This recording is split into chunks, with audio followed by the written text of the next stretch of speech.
Okay guys, welcome back. B is for boost. Now today we got a few things on the go. The SRT is going to be running by tonight. So the motor is just sitting in spot, which means I need to get the starter and find some wonderful parts for it and get it up and going. Now the bad thing about that is I have to go through all my neon parts to find an SRT starter. So we gotta do starter, we gotta do exhaust, we have to do big turbo install, all the lines install, all the fun stuff like that. So we're gonna start off with that. I'm looking at this mess, and starter is first thing on the list. As you guys see, here's my parts shed. It's gonna be fun to find. We'll be back when I get one. So good thing for me, I have 3 SRT starters. I guess I parted at my fair share of SRTs. Starter is there. There's the big turbo. And here is where we left off. So we're gonna need to get this up in the air.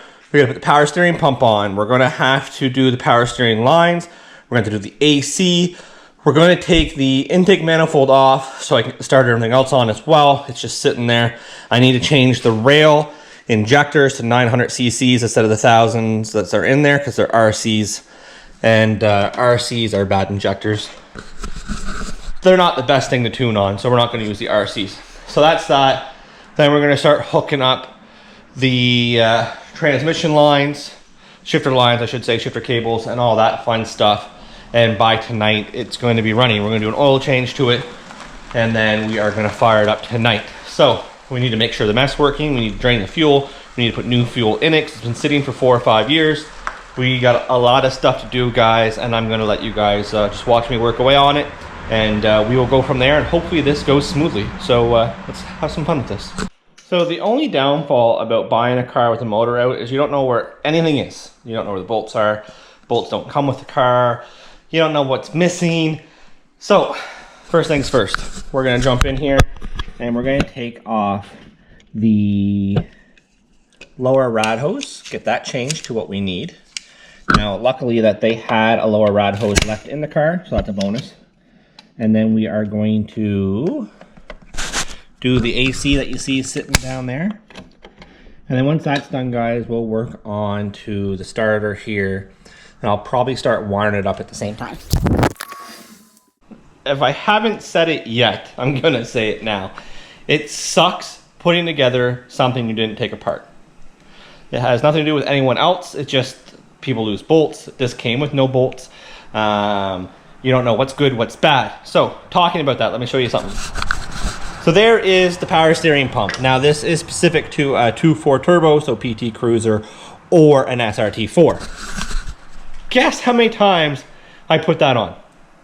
3 times. Yeah, 3 times for a reason. The first one that was on the car was no good. The second one that I thought was good was no good. And the third one ended up being good. So a common issue on these is if you look, the bottom part cracks. So there's a crack right there. I don't know if you guys can see that or not. And then same with this one as well. Actually pretty well the same spot. If you look, the bottom part is cracked. So the pumps are still good. The housings aren't. I'm going to wait and see if I can find a housing or if they sell an aftermarket one because they're pretty expensive and I like to have spare pumps. What usually happens is when an SRT gets smashed, the rad support pushes up against it and breaks it. So they're very brittle, here nor there. That's done. Let me go over a couple things. So the starter's in place as well. That's done. AC's done. We have a couple plugs to worry about. What I'm going to do about next is I'm going to get the shifter cables put in spot, which looks like it's going to be a nice little thing to do. And then I'll put the heater hoses on for the heater core. And then I'm going to work my way around. I do need to put the intake manifold on still. I just need to find a couple plugs that I haven't found yet. And I haven't really looked either. So there's one there. And then that's done. I'm pretty sure this one is going to be for your map sensor. And then we have, oh no, this one up here is going to be for map. So this one's going to have to go down below somewhere, and we're going to have to find out where it plugs into. So this is a couple things that we need to do still. And then we still need to get it up in the air, drop the oil pan, take the balance shaft out, plug the oil port for the balance shaft. We still got to put the turbo on itself, put the exhaust on, axles in. There's still a lot of stuff to do, guys. So I'm gonna stop talking and get working. We are back and Turple is here. So what we're gonna do is we are putting the big orange turbo on. Now it won't stay orange. We are going, I think I'm gonna paint this car plum crazy purple, and then I'll powder coat the valve cover and intake manifold and turbo black, I think would be a good idea. And then do like purple lettering and stuff. Cool. But for now, we just want to get it in, we just want to get it tuned. So we're going to leave it the way it was, and then we are going to go on with our day. So I've taken things on and off 15 million times. We got a lot of the stuff buttoned up. Now, when he's doing that, you'll see that the intake manifold we didn't put on. There's a reason, is it's running the old style map bar sensor, or 3-bar, or it's not even a 3-bar, it's running the old map sensor, and the 3-bar takes a new adapter plate from Modern. I think it runs a caliber 3-bar map sensor. So I'm going to order the adapter plate in. I'm just going to get it welded in over top of this one, and at the same time I'm going to cut this off. I don't know why it's on an angle, and I'm going to take this spacer and weld it up solid pretty well. So that's what we're going to leave that at. So the intake manifold is a no-go for now. So we used the stock powder coated one that was already here, that came with the motor with the 900cc fuel injector clinic injectors. So we did go with the S256. I know originally we said we were going to go with the 50 trim. We went with the S256 because we want to make 400 plus horsepower. Because we like to party. Yeah, we're going to send it. Today's going to be a good day. Just going to send it. So yeah, we are definitely doing some Mexico races with this. So I don't even know if I'm even going to tell you guys the horsepower right away. I think we should get some runs in first against some local people before we tell the horsepower. Yeah, I'd like to see you guys guess. So I think when I post a video of it on the dyno, it's going to be more of no horsepower numbers showing. I think that might be the good thing to go. So the exhaust is on. You'll see here it is a DNA exhaust. I'm going to do a review on it once we hit the dyno and stuff. The only thing I didn't like was how it fit it right here. You can see there is a little bit of a gap. I'm going to have to get a different hanger, or not hanger, exhaust clamp to fix that. But it's all up, it's all on, it's all tightened. Everything but the spot for the wideband, which will be right here. We will wait for the wideband to show up tomorrow. But that is tight, 3-inch all the way back. So Jeff is dropping the oil pan as we speak. And what we're going to do is we're going to take the balance shaft out. So for the horsepower we're going for, we do not want the balance shaft left in. It's going to end up snapping, and we don't want that. Just cause some problems down the road, and we don't want that at all. So we're going to drop the balance shaft, we're going to pull it out, and we're going to plug the hole like I said, and then we will start to do the rest of the stuff. That should be quite easy to do, guys. Good thing about that is then we can get the hot side intercooling piping on. Watch, we can scroll through my mess of stuff here. We have a custom one here that we might use, or we might use the factory one. So it all really depends. I'm pretty sure we're probably going to end up using the aftermarket one. It is a little bigger, so I'm kind of curious of what kind of power we can see off the aftermarket one. So we got the oil pan off. Made a huge mess. The reason why the mess is there, guys, is the old drain plug was stripped. Like, it was in so tight we couldn't get it. Yep. So we had an extra oil pan anyways. So we're going to break free the balance shaft right now assembly. We got the oil pickup tube already down. And then we are going to delete this is the plan.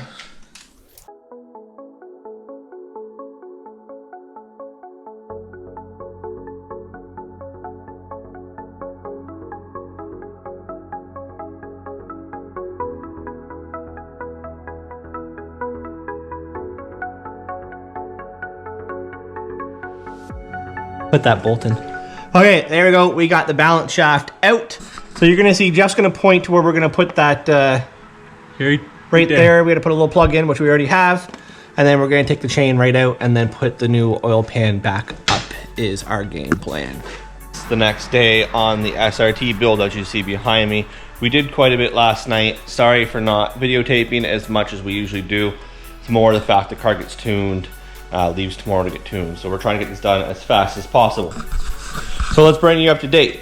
everything's in place. We have a few issues that shouldn't take long to figure out. The first issue is I have no upper rad hose. I gotta hook up the throttle body. I have to take the electric fans out. Now, I'm lucky I have spare parts here.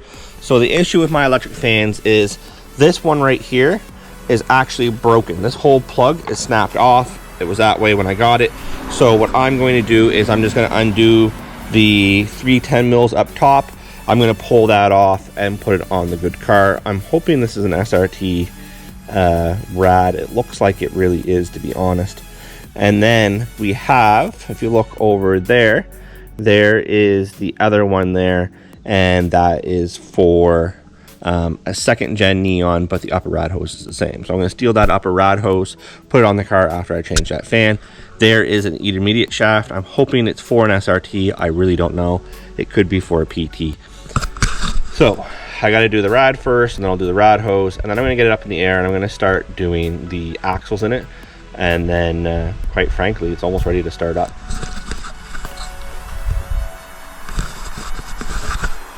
So once I get the axles in, I gotta do, like I said, the throttle body, put all the fluids in it, and then I have to, oil dipstick has to go in. Shout out to Scott for giving me an oil dipstick. The PT Cruiser dipsticks are longer because the intake manifold sits higher. The only downfall is they're discontinued, and finding one locally would have been a pain in the butt. Scott came through, he had one brand new, so shout out to Scott for giving me the dipstick tube. So once we get the dipstick tube in, it's pretty well ready to fire up, and then we'll let it idle. We'll see how much gas is in this. I have no idea. I have no idea how long the gas has been sitting here. I just know I need to get it running, and then I can drain the gas if there's a lot in there. So that's where I'm at right now. And it's going to be an eventful day. So first things first, let's find a 10 mil. I got tools everywhere. The whole garage is a disaster. We'll take that fan off, and then we'll take this fan off, and then we'll get them swapped over.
All right, so we got a lot done here. Let's show you. So the rad is back in place. I did do the throttle cables done. The oil dipstick is done. The top of this is pretty well done. I got to re-plug in the computer because I had to undo the computer. I'll worry about that afterwards. I'm unsure if this is the right rad hose because it looks a little kinked there. So I might have to buy one for an SRT or check out my stuff. So now what we're going to do is we're going to pull this up in the air. We're going to take the rim off. We're going to put the intermediate shaft in, the axles in, and then we can put our Wilwood brakes on. And hopefully Amazon will be here with our new pads for the Wilwoods. And what else did I order? I ordered some stuff for the Turbo Sierra. If you don't know what that is, check out the link at the top of the screen somewhere, probably the right hand side of the screen or left hand side. And so I ordered some heat wrap for that, and I ordered a new wideband for this. So let's get this up in the air and let's get going.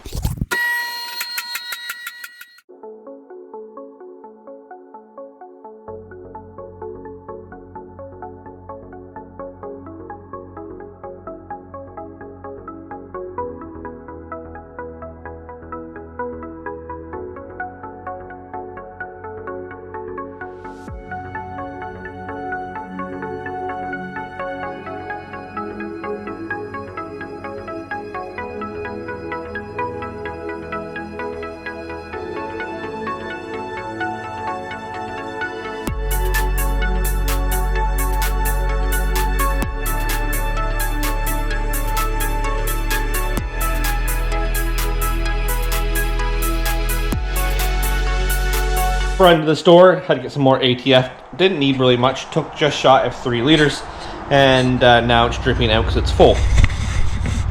Kind of a neat little system I got going on down there. You can see the ATF container, so you might as well catch what is dripping out. Once that's done, I will get it up in the air. I will put the plug back in it, and we will call it a day on this. And then, honestly, it's pretty well ready to start.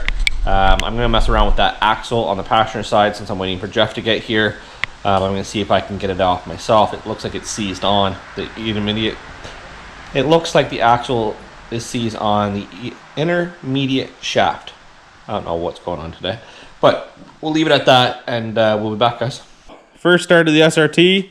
So before this, we unplugged the coil, unplugged the injectors, cranked it over a few times so we can get oil into the turbo and back into the head, just get some pressure going before we decide to crank it on the dry fire. So everything's connected back up, and we're gonna crank it and see how it goes. Hey Lily, here.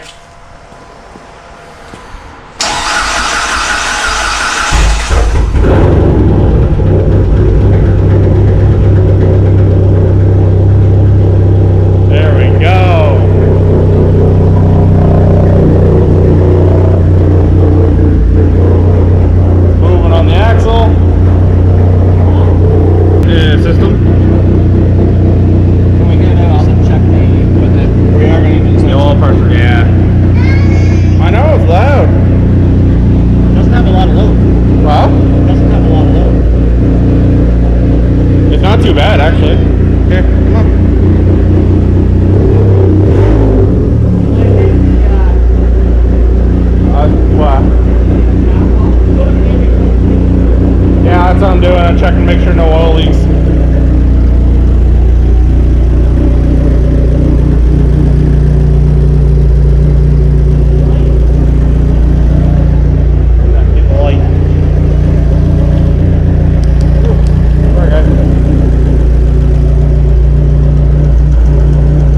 Now it's gonna smoke a bit, obviously, because everything's burning off, but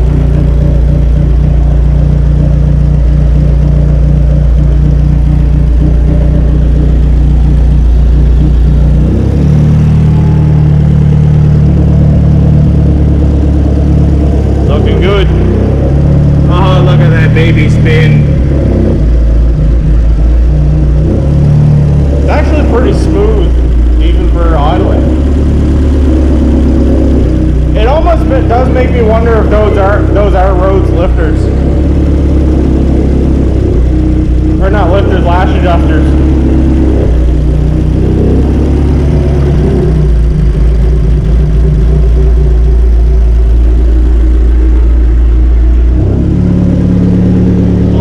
I like that gauze, yeah, not a leak. Nothing. Good. Hey Lily. Lily. What's that?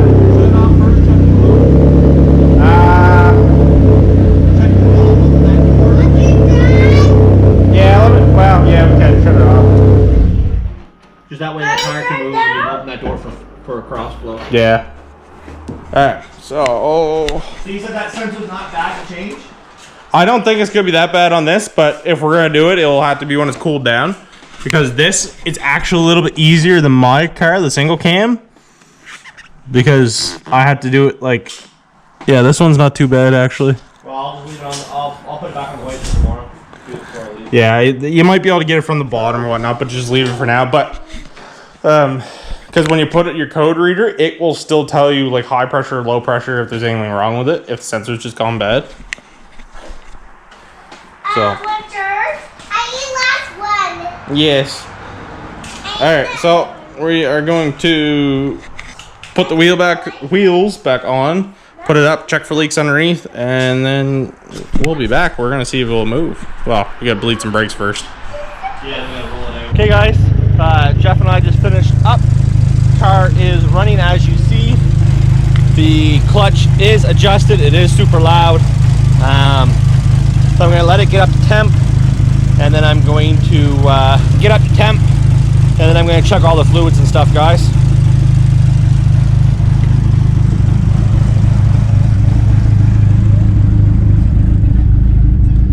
So we do have some codes on ABS, oil, and engine. The oil is going to be a bad sensor. I'm pretty sure it was that way when it came out of the PT Cruiser, so I'm going to put a new sensor in it. And